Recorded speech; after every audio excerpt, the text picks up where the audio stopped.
meeting would be a big mistake. So I think 5:30 p.m. is too early. I'm not sure we will get to an agreement. So we will need the necessary time to really negotiate and to make sure that all members of the Council can agree on a text, meaning that there will be no objection by one permanent members or others. So I think, you know, this Article 27 of the Charter, meaning you need 9 votes and the absence of negative vote from 1P5. So we need to keep that in mind. This is a reality. A resolution, failing because of a veto, it's a failure of the Security Council, and it will be bad for the people. On November 15, we were able to agree on the first step. It was a modest resolution. I think it's not enough. We need to go 1, 2, or 3 steps further now. But a resolution that failed will be a mistake. So we need now more time to negotiate. Tomorrow, the day after tomorrow, the sooner the better, of course. The situation is absolutely a disaster. But we cannot rush and drive the Security Council car against the wall. Thanks. Thank you, Ambassador.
Buenos días. Declaro abierta la sesión número 9498 del Consejo de Seguridad. En el orden del día provisional para esta sesión figura el siguiente tema: la situación en Medio Oriente, incluida la cuestión palestina. Queda aprobado el orden del día. De conformidad con el artículo 37 del Reglamento Provisional del Consejo, invito a participar a esta sesión a los representantes de Egipto, Indonesia, Israel y Qatar. Así queda acordado.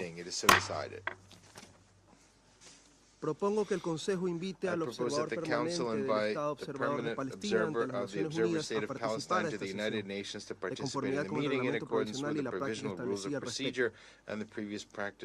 Como no hay objeciones, así queda acordado.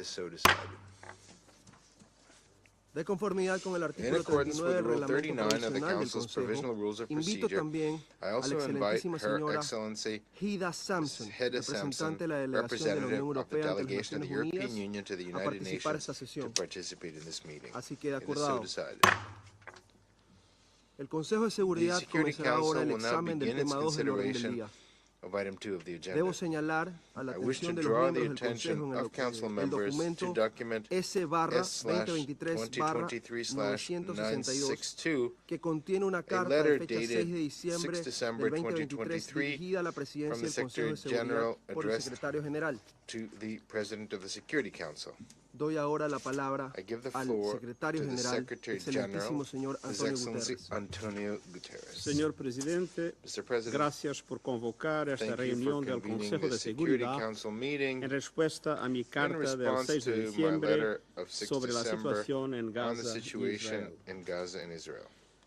Mr. President, Excellencies, I wrote to the Security Council invoking Article 99 because we are at a breaking point. There is a high risk of the total collapse of the humanitarian support system in Gaza, which would have devastating consequences. We anticipate that it would result in a complete breakdown of public order and increased pressure for mass displacement into Egypt. I fear the consequences could be devastating for the security of the entire region. We have already seen the spillover in the occupied West Bank, Lebanon, Syria, Iraq, and Yemen. There is clearly, in my view, a serious risk of aggravating existing threats to the maintenance of international peace and security.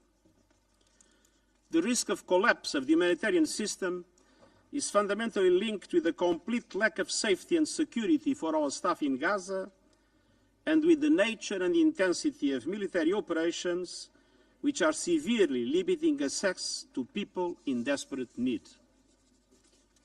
The threat to the safety and security of United Nations staff in Gaza is unprecedented.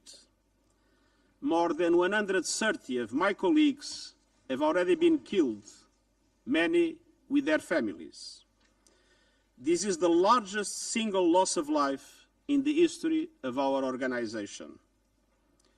Some of our staff take their children to work, so they know they will live or die together. Colleagues have shared heartbreaking messages from staff members pleading for help.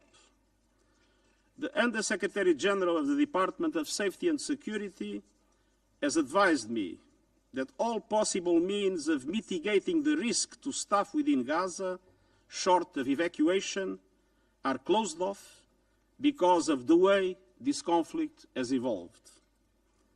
I cannot emphasize strongly enough that the UN is totally committed to stay and deliver for the people of Gaza. And I pay tribute to the heroic humanitarian aid workers who remain committed to their work despite the enormous dangers to their health and their lives. But the situation is simply becoming untenable. The Council called in Resolution 2712, and I quote, for the scaling up of the provision of such supplies to meet the humanitarian needs of the civilian population, especially children, end quote.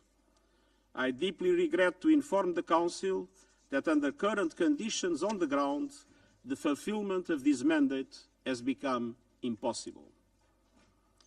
The conditions for the effective delivery of humanitarian aid no longer exist. The crossing point at Rafah was not designed for hundreds of trucks and is a major bottleneck.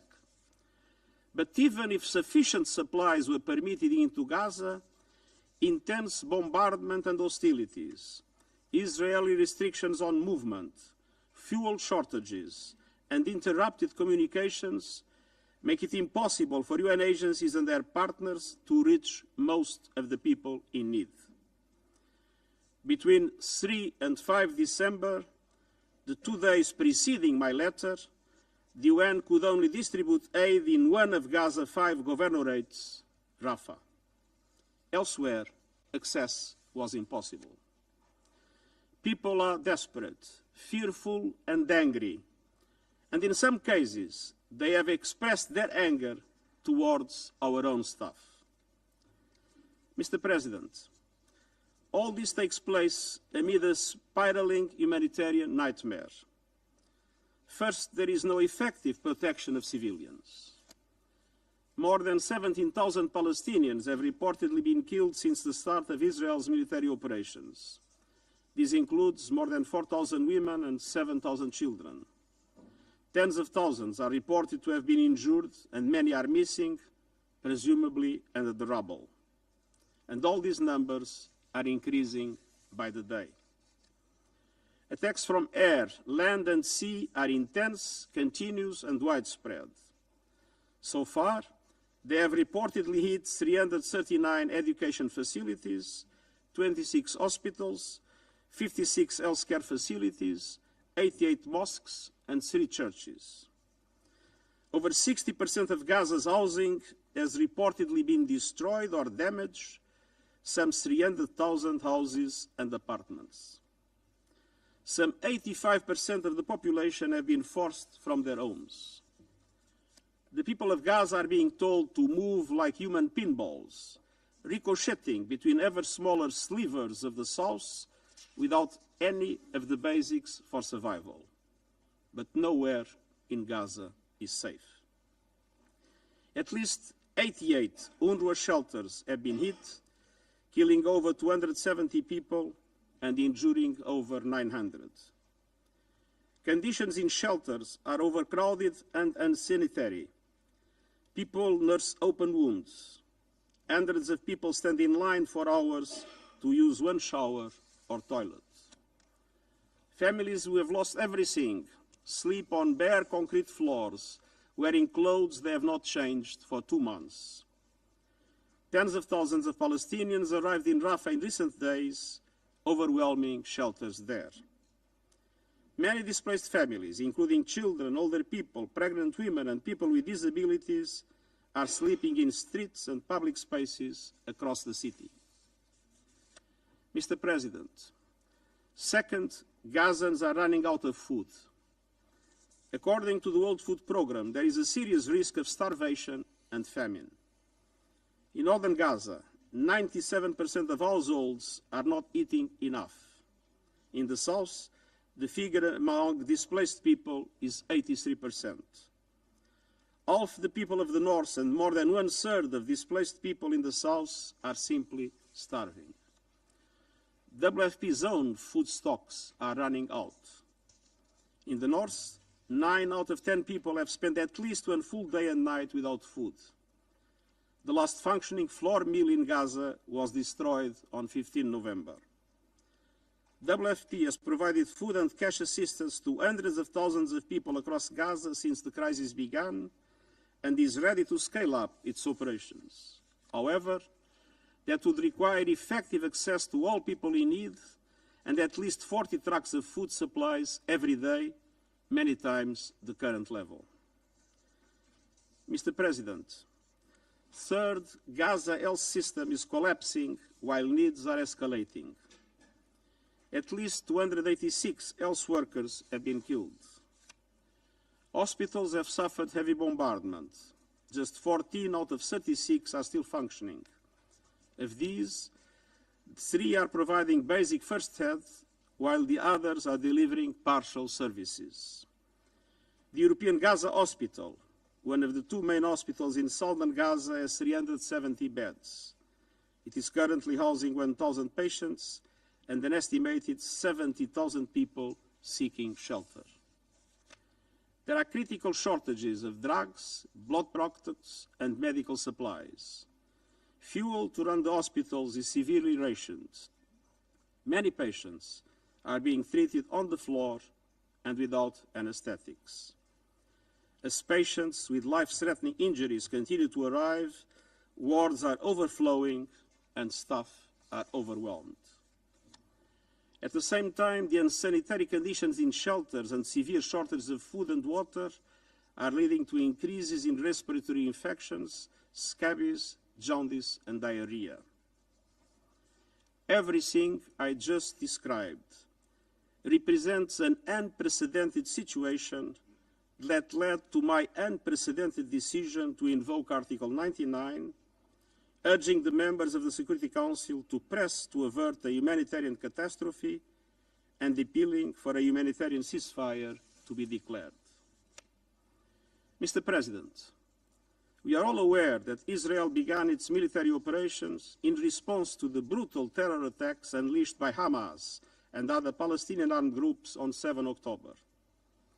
I unreservedly condemn those attacks, and I am appalled by the reports of sexual violence. There is no possible justification for deliberately killing some 1,200 people, including 33 children, injuring thousands more, and taking hundreds of hostages. Some 130 hostages are still held captive, and I call for their immediate and unconditional release, as well as their humane treatment and visits from the international community of the Red Cross until they are freed. At the same time, the brutality perpetrated by Hamas can never justify the collective punishment of the Palestinian people. And while indiscriminate rocket fire by Hamas into Israel and the use of civilians as human shields are in contravention with the laws of war, such conduct does not absolve Israel on its own violations. International humanitarian law includes the duty to protect civilians and to comply with the principles of distinction, proportionality, and precaution. The laws of war also demand that civilians' essential needs must be met, including by facilitating the unimpeded delivery of humanitarian relief. International humanitarian law cannot be applied selectively. It is binding on all parties equally at all times, and the obligation to observe it does not depend on reciprocity. Mr. President, the people of Gaza are looking into the abyss. The international community must do everything possible to end their ordeal. I urge the Council to spare no effort to push for an immediate humanitarian ceasefire, for the protection of civilians, and for the urgent delivery of life-saving aid. While we deal with the current crisis, we cannot lose sight of the only viable possibility for a peaceful future: a two-state solution on the basis of United Nations resolutions and international law, with Israel and Palestine living side by side in peace and security. This is vital for Israelis, Palestinians, and for the international peace and security. The eyes of the world and the eyes of history are watching. It's time to act, and I thank you. Agradezco al secretario general por la información que ha proporcionado. Doy ahora la palabra al observador permanente del Estado, observador de Palestina.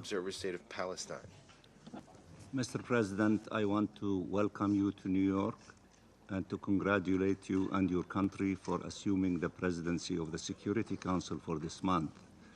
And also I want to express our appreciation for the fact of having the Secretary General with us, for his principled position reflected in that letter that he circulated to you recently, and for his crystal clear and principled statement that he delivered to us.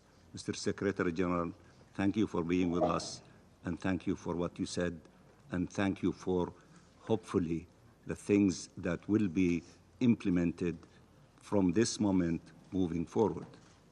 Colleagues, Mr. President, you are the third president of the Security Council to take office since Israel started its carpet bombing of the Gaza Strip.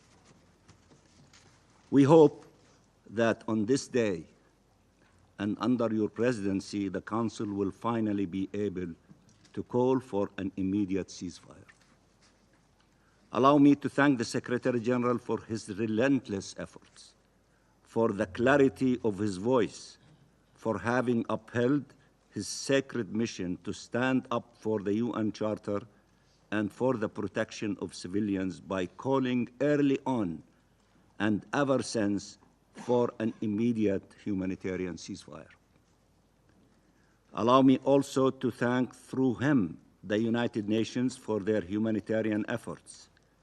The UN has been the subject of despicable attacks for honoring its mandate as formulated by member states. It is the duty of member states to reject and put an end to such attacks, especially at a time where UN personnel on the ground are also victims, many killed, wounded, and displaced. Mr. President, in 2 months, Israel has killed 17,000 Palestinians, including 7,000 children. It wounded over 40,000 Palestinians.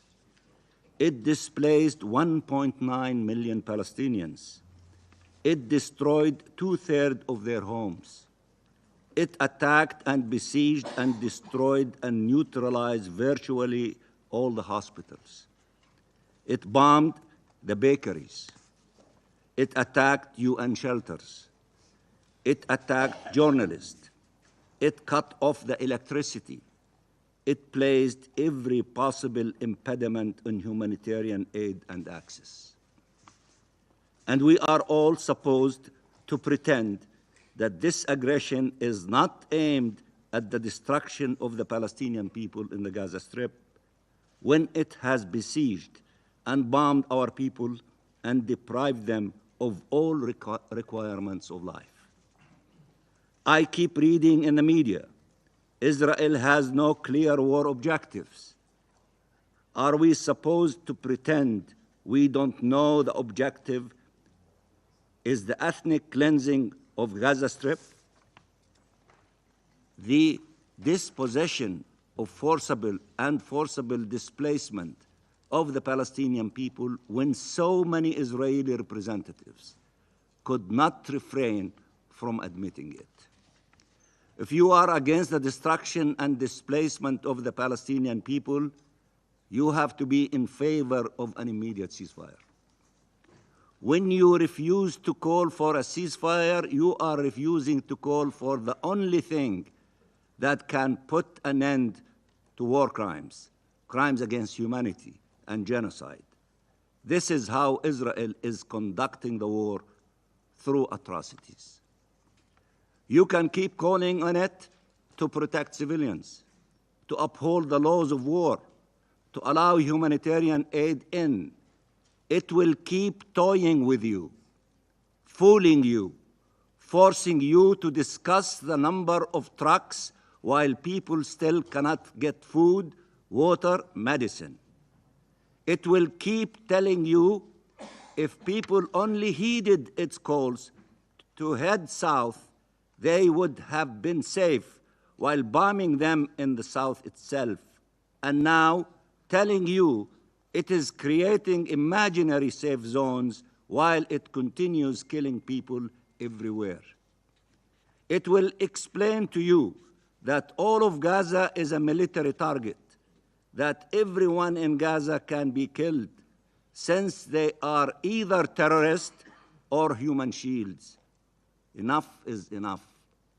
They are playing games with you, and they're taking you for a ride, and you need to wake up and see reality as is. If 2 months of dehumanization and lies and massacres are not enough to make you understand Israel's plan, what will? Regardless of how good your intentions are, how genuine your efforts are, this is the moment of truth, as the Secretary General correctly stated a few minutes ago. The shame is not on those calling for a ceasefire in the face of such atrocities. It haunts those refusing to do so. Israel's objective is clear. It is to force people out, and regardless how many times some say it will not happen, everything confirms we were right from day one. We told you they will make Gaza unlivable for all, that they will displace the people, that they were pushing them south and killing them in the process, and that if eventually they will launch a full-fledged attack on the south to push people out. When facts show we are right, no one should persist in saying they could somehow allow this war to continue, but be against its true objectives. This war is part of the assault to end the Palestinian people as a nation and to destroy the question of Palestine. If you do not share this objective, you must stand against the war. The person leading this assault would sacrifice the Palestinian people and the Israeli people for his political, selfish survival, and is a sworn enemy of the two-state solution. His entire life has been dedicated to the annihilation of the Palestinian people and peace. He has been searching for an opportunity to put a definitive end to the national aspirations of the Palestinian people and to the aspirations for peace among Palestinians and Israelis. This is Netanyahu's war. This is the war of the extremist coalition in power in Israel. No one should get sucked into it any further. Its aim is not security. Its aim is to prevent forever any prospect of Palestinian independence and of peace. These intentions are clear in the Gaza Strip as well as in the West Bank, including East Jerusalem. No one should pretend there is any question regarding the criminal nature of this assault. No one should pretend that those launching the bombs everywhere care at all about people held captive. No one should pretend that this war is targeting Hamas when almost all its victims are civilians, when 70% of those killed are women and children. Mr. President, we have hostages held by Israel as a means to terrorize and pressure our people. Children, women, men of all ages, by the thousands, including these days, those abducted in Gaza, humiliated and paraded in the streets, almost naked. We have 2 million hostages in the Gaza Strip. Our civilians have been attacked repeatedly. Our security and our very existence is under threat. Are we allowed to do what Israel does? The law should be upheld for everyone and against anyone. The same law that protects all civilians' life. There is no hierarchy of races or faith or nationalities. No one should take example from the horrors of the Second World War to justify horrors today against the Palestinian people. Everything we built as humanity after the Second World War was to prevent these horrors. Now they are taking place in Gaza against the Palestinian people. Displaced on the screens, displayed on the screens of the entire world, and the war criminals conducting it have no shame, and instead of being blamed, are blaming everyone else, attacking everyone. The Secretary General, who is upholding his sacred mission, who is standing by the UN Charter, they are attacking states who are refusing to be complicit with such crimes, including their allies. They are attacking UN officials, the UN agencies, and humanitarian and human rights organizations performing their duty in the most impossible of circumstances. They are bullying, intimidating all those who stand for the rule of international law because they believe there is an international law specific to them that allows them to commit atrocities. How can this be allowed to continue? It can't. It shouldn't. It has to stop.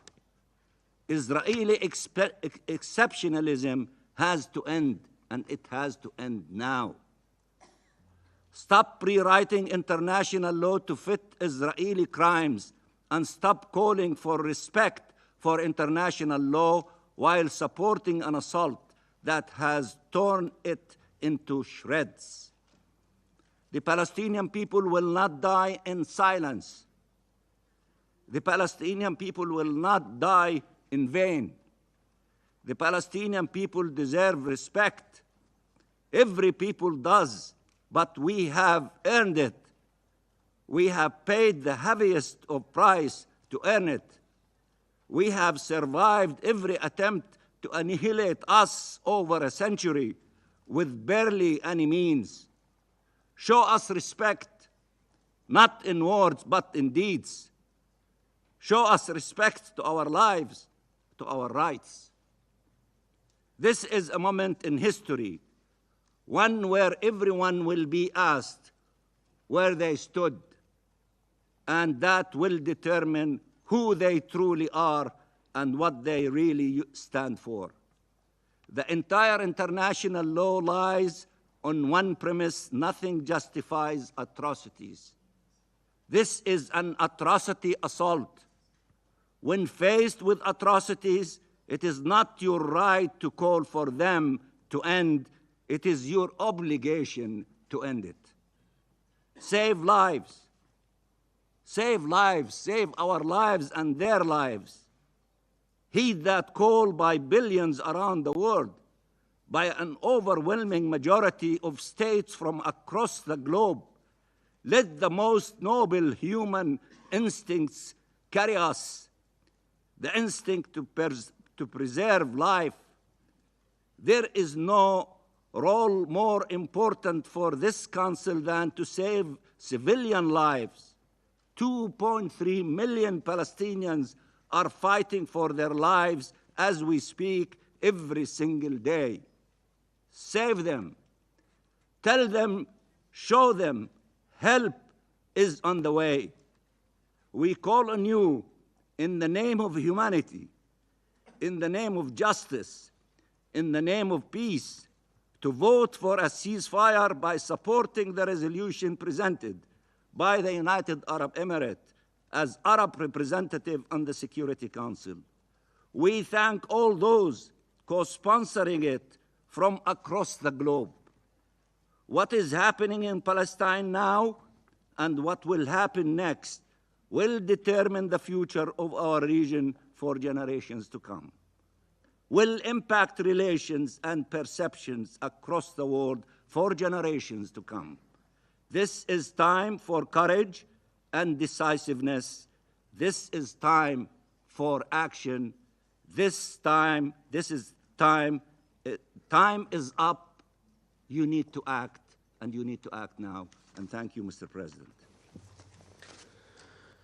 Agradezco al observador permanente del Estado observador de Palestina por su declaración. Doy ahora la palabra al representante de Israel. Thank you, Mr. President. Mr. President, Recently, the world has witnessed brutal wars and bloodshed.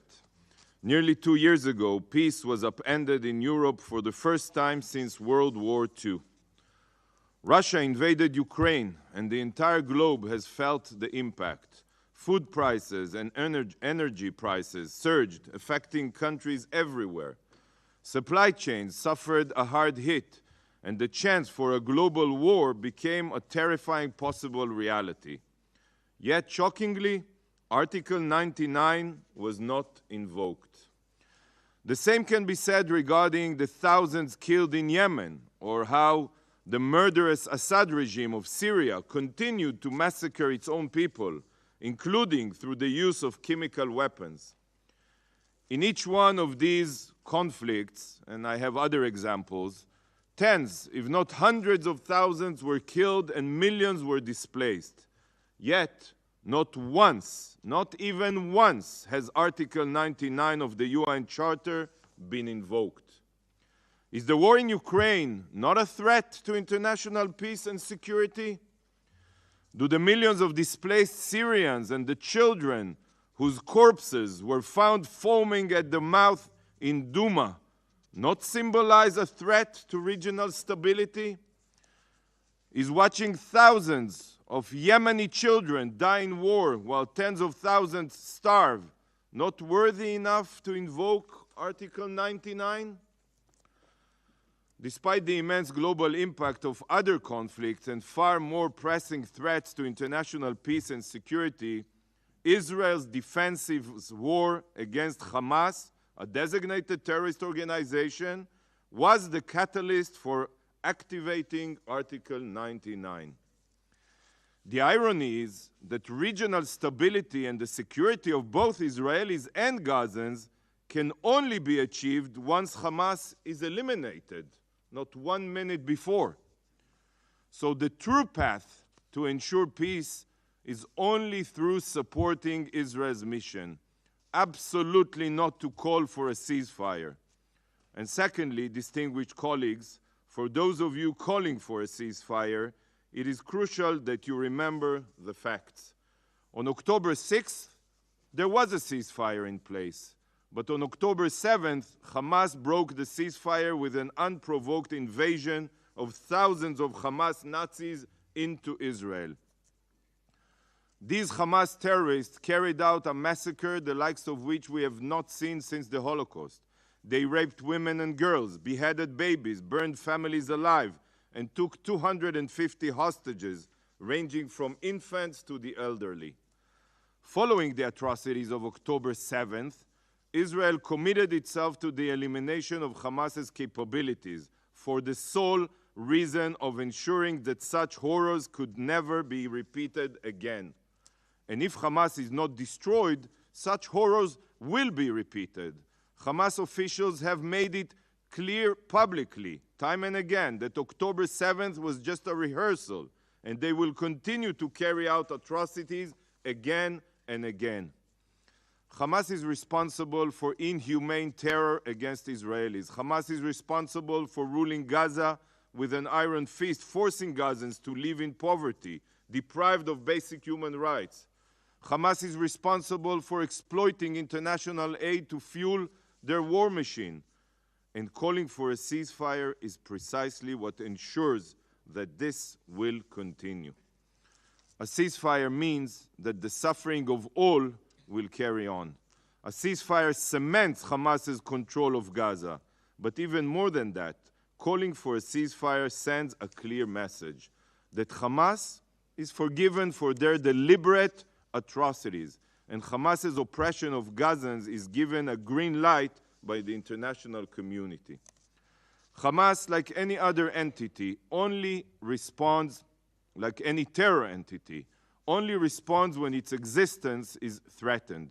And without the military pressure applied on Hamas, no amount of diplomacy can secure the release of hostages. Is this what the Council desires? That Hamas continues its reign of terror forever?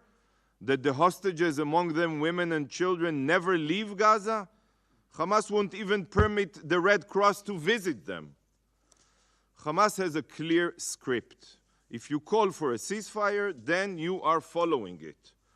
Hamas knows that it cannot defeat Israel on the conventional battlefield. This is why Hamas targets the murders civilians. They seek to terrorize Israelis and drive us out of our homeland in fear. But Hamas's vicious strategy is also to advance the death of many Gazan civilians as well.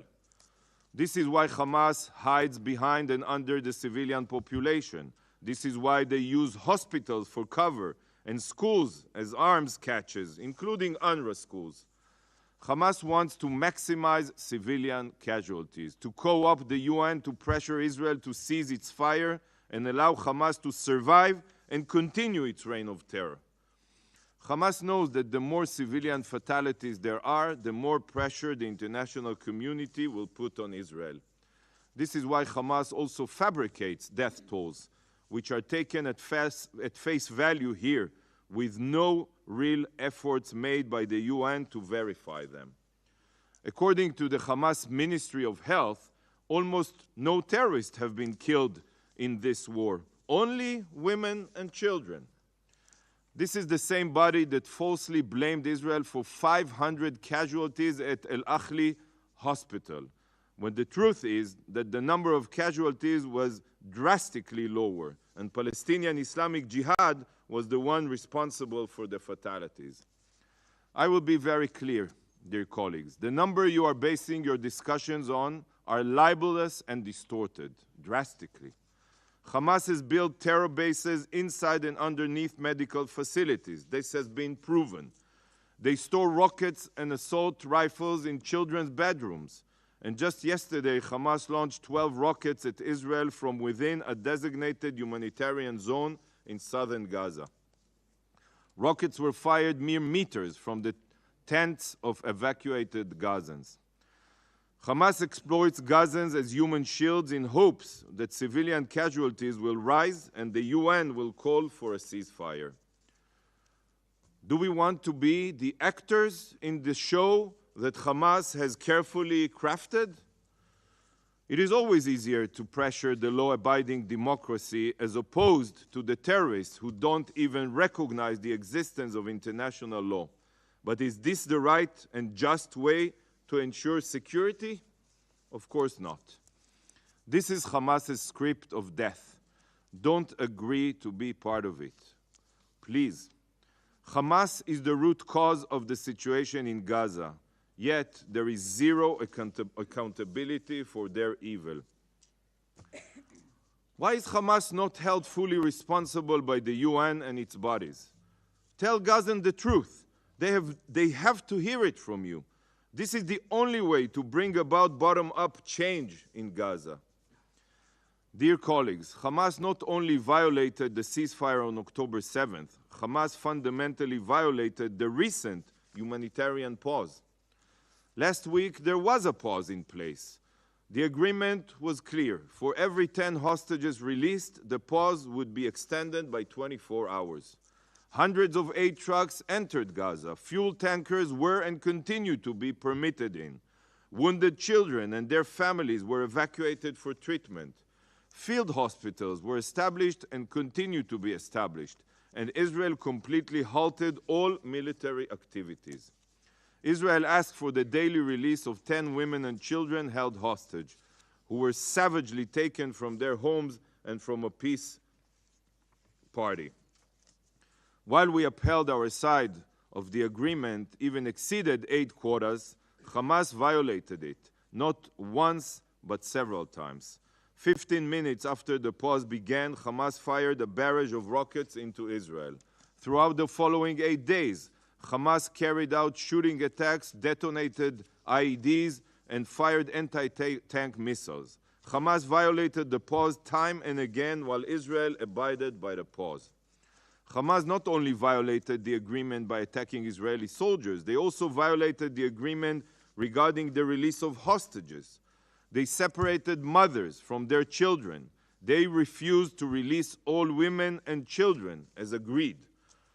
Today, there are still 138 hostages being held in Gaza, and Hamas has not even allowed the Red Cross to visit them and provide their families with the most basic sign of life. This is an abhorrent war crime. Hamas ended the pause by refusing to abide by the terms of the hostages release agreement and then proceeded to fire a barrage of rockets at Israeli towns and cities, targeting Israeli civilians yet again. Dear colleagues, how can it be that those who are now calling for a ceasefire are not demanding that Hamas immediately stop all terror activities? Why is it only now that you have woken up and not when Hamas caused the previous pause to collapse? If this council wants to see a ceasefire, start by demanding it from Hamas, the party that broke the past two. Why is this draft resolution not directed at Yihya Sinwar and Ismail Haniyeh? Why? Do you not know who was responsible for ending the previous ceasefire and reigniting hostilities? Distinguished council members, Hamas is solely responsible for the humanitarian situation on the ground, and they must be held fully accountable by the council. Hamas is committed to bringing death and destruction upon both Israeli and Gazans, whereas Israel is taking every possible effort to improve the situation for Gazans. It is a fact that some members of the Council and the Secretary General refuse to come to terms with. Here are some other facts and figures. As of December 7th, in total, since the start of the war, over 3,500 aid trucks carrying humanitarian supplies have entered Gaza through the Rafah crossing. Over 70,000 tons of aid, including food, water, medical supplies, tents, beds, blankets, humanitarian equipment, and more, entered Gaza. Even now, in the midst of heavy fighting, Israel agreed to increase the amount of fuel entering Gaza, and yesterday the entry of 65 aid trucks was facilitated. But this number could have been much higher if the UN's capacity to accept more trucks permitted this. There are currently hundreds of aid trucks in a log jam waiting to enter Gaza after security inception. And the only reason they have not entered is because of the logistical difficulties of international organizations. Today, Israel accepts to screen 334 aid trucks, which means that each of these trucks will be ready to enter Gaza should international organizations be willing to accept them. Israel also facilitated the construction of 2 field hospitals, one run by the Kingdom of Jordan and the other by the UAE, to treat the uninvolved sick and injured. France, in coordination with Israel, has supplied a floating hospital that is treating Gazans in El Arish, and Italy is following suit. Saudi Arabia donated 21 additional ambulances. 5 other field hospitals are set to open soon to be run by the Red Cross, Egypt, the International Medical Corps, Turkey and Italy. 553 sick and injured have exited Gaza for treatment abroad, accompanied by 378 family members and guardians. This, dear friends, was all allowed and facilitated by Israel. In fact, Israel welcomes any and all humanitarian assistance to Gaza from any and all countries willing to assist. But colleagues, sadly, not all of this aid reaches its destination. In the previous days and weeks, we have seen footage from inside Gaza of Hamas terrorists literally shooting at Palestinians trying to gain access to basic humanitarian supplies. Gazans have reported that aid is being taken by Hamas and distributed exclusively to its terrorists. Boxes of humanitarian aid have been found in Hamas terror tunnels. So, if humanitarian supplies are not getting to where they should, point the finger at Hamas. Hamas is the genocidal terror organization that rules Gaza with an iron fist. Hamas violated the ceasefire on October 7th, and it was Hamas, not Israel, who violated the humanitarian pause. To Hamas, international humanitarian law holds no importance. When sitting in these meetings, it feels as if Hamas doesn't exist at all. It is always only about Israel. This is a distortion of reality and it is unacceptable. Hamas must be held accountable. Mr. President, today is the first day of the Jewish holiday of Hanukkah, the Festival of Light.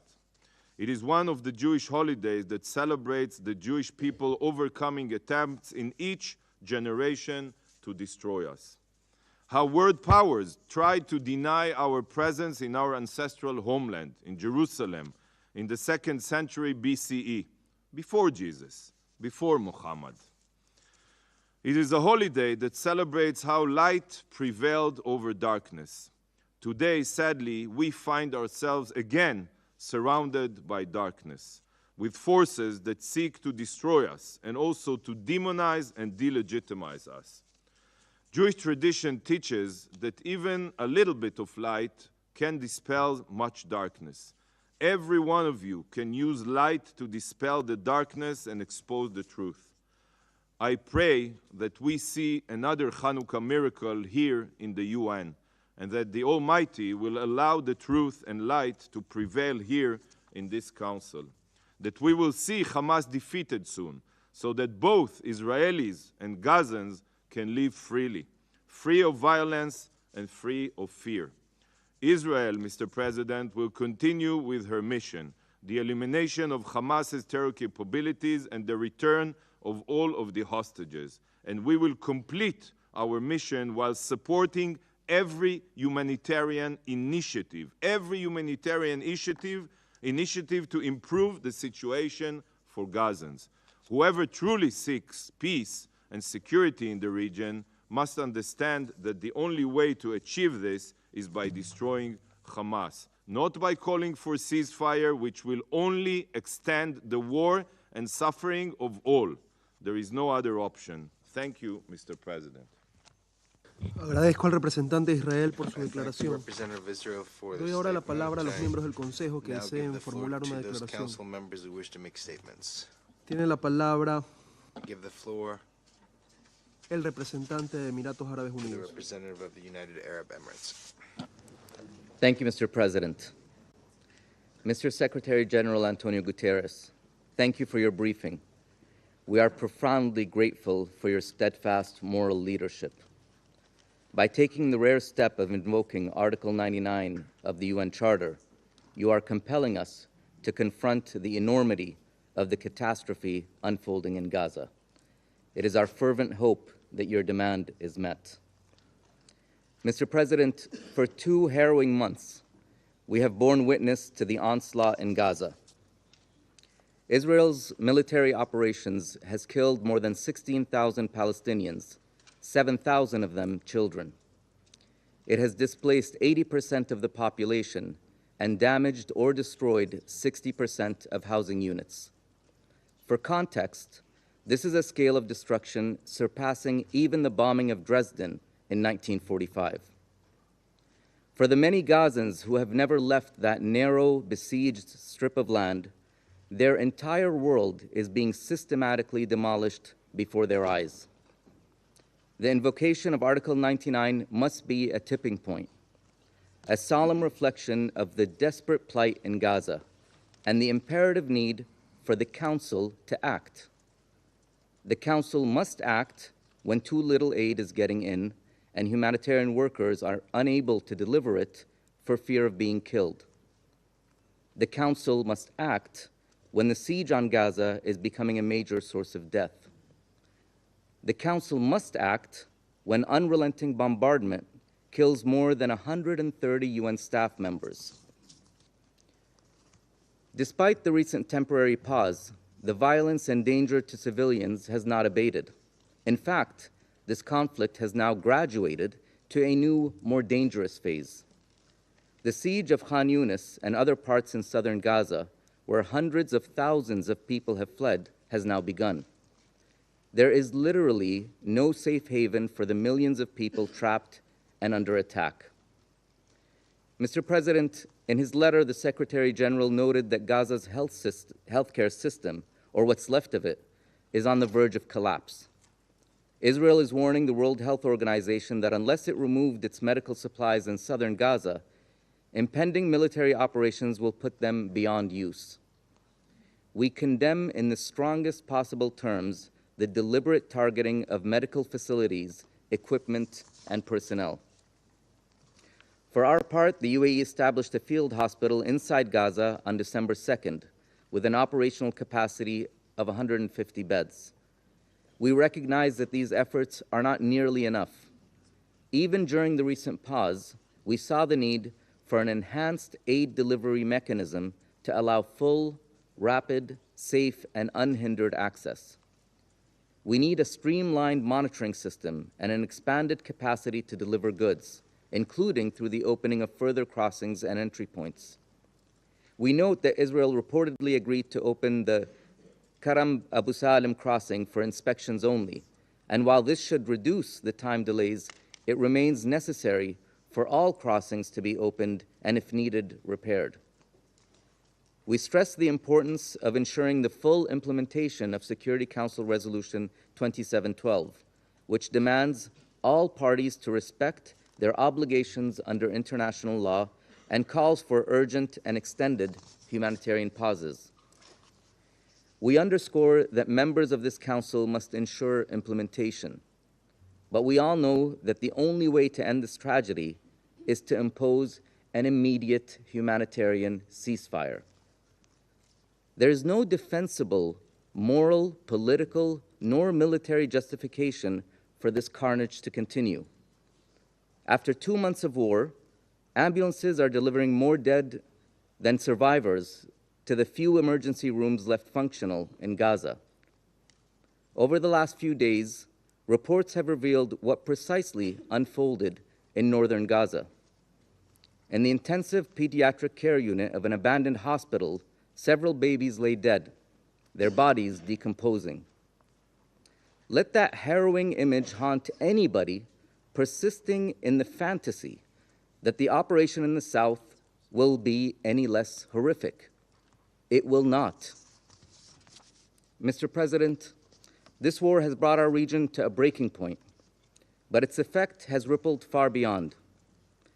There has been an appalling increase in incidents of anti-Semitism and Islamophobia worldwide. The international system is teetering on the brink.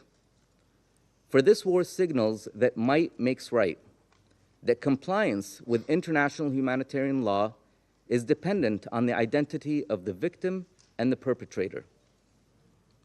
Mr. President, the Secretary General, every head of every UN agency, humanitarian organizations, and the overwhelming majority of the world's population have repeatedly called on members of this body to bring this unrestricted violence to a definitive and sustainable end.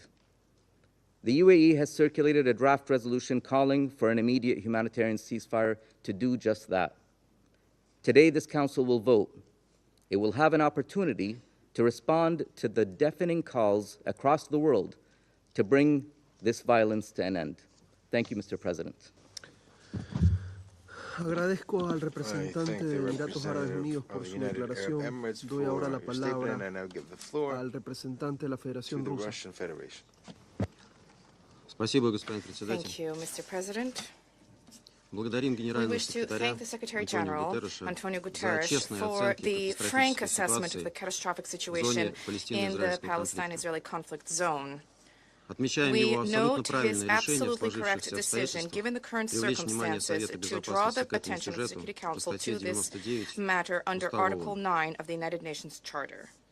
We, together with colleagues from the People's Republic of China and the United Arab Emirates, guided by the same considerations as the Secretary General, requested the Ecuadorian presidency to convene an emergency Security Council meeting in connection with the resumption of military operations both in the Gaza Strip and other occupied Palestinian territories, and in regions bordering with Lebanon and Syria. We believe it is exceedingly important to note that both the Secretary of the United Nations, the UN Secretary General, and the overwhelming majority of UN member states are united in the desire to adopt decisive measures in order to end the deaths and suffering of civilians in the Palestine-Israel conflict zone.